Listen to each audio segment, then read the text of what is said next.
சங்கீதம் 20. இது தாவீதோட சங்கீதம். இந்த சங்கீதத்துல 6வது வசனத்தை நம்ம பார்க்க போனா, கர்த்தர் தாம் அபிஷேகம் பண்ணினவரை ரட்சிக்கிறார் என்பதை இப்பொழுது அறிந்திருக்கிறேன் அப்படின்னு சொல்றாங்க.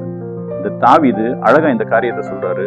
கர்த்தர் அபிஷேகம் பண்ணினவரை ரட்சிக்கிறது மாத்திரம் இல்லாம அவங்கள ஆசீர்வதிக்கிற தேவனாயும் இருக்கிறார். இந்த பைபிள்ல நம்ம பார்க்க போனா, கர்த்தர் தாம் தெரிந்து கொண்டவர்களை ரட்சிக்கிறது மாத்திரம் இல்லாம அவங்கள ஆசீர்வதிச்சும் நடத்திட்டு வராரு அப்படின்னு சொல்லிட்டு பாக்குறோம்.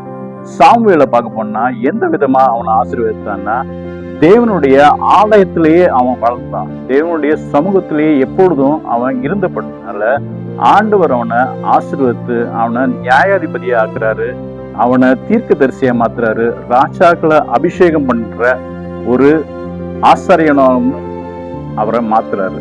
அதே வகையில நம்ம தாவீதை பார்க்க போனா, தாவீது கர்த்தருடைய ஆலயத்திற்கு போவோம் வாருங்கள் அப்படின்னு சொல்ற நேரத்திலேயே அவனுக்கு எப்படிப்பட்ட சந்தோஷம் இருக்குது அப்படின்னு சொல்லிட்டு பார்க்கணும். அவனுக்கு ஆலயத்துக்கு போகும்போச்சுலே அப்படிப்பட்ட ஒரு சந்தோஷம். அதனால தேவன் அவனை ஆசீர்வதித்தார். அதே போல யாக்கோபை எடுத்துக்கிட்டோம்னா, தன்னுடைய எல்லா விதமான காரியத்திலையும் ஆண்டவருக்கு தசம பாகம் கொடுப்பேன் என்று ஆண்டவருக்கு பொருத்தனை பண்ணார். நம்ம இந்த 3 பேரை பார்க்க போனா, ஆண்டவருடைய சமூகத்துல வளரும் பொழுது நம்மளுக்கு ஆசீர்வாதம்.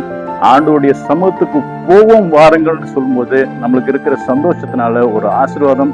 ஆண்டவருக்கு என்று நாம் பொருத்தனை பண்ணி அவருக்கு நாம் கொடுக்கும் பொழுது நம்மளுக்கு ஒரு ஆசீர்வாதத்தை கொடுக்கிறார். நல்லதை பார்ப்போம், நல்லதை பார்ப்போம்.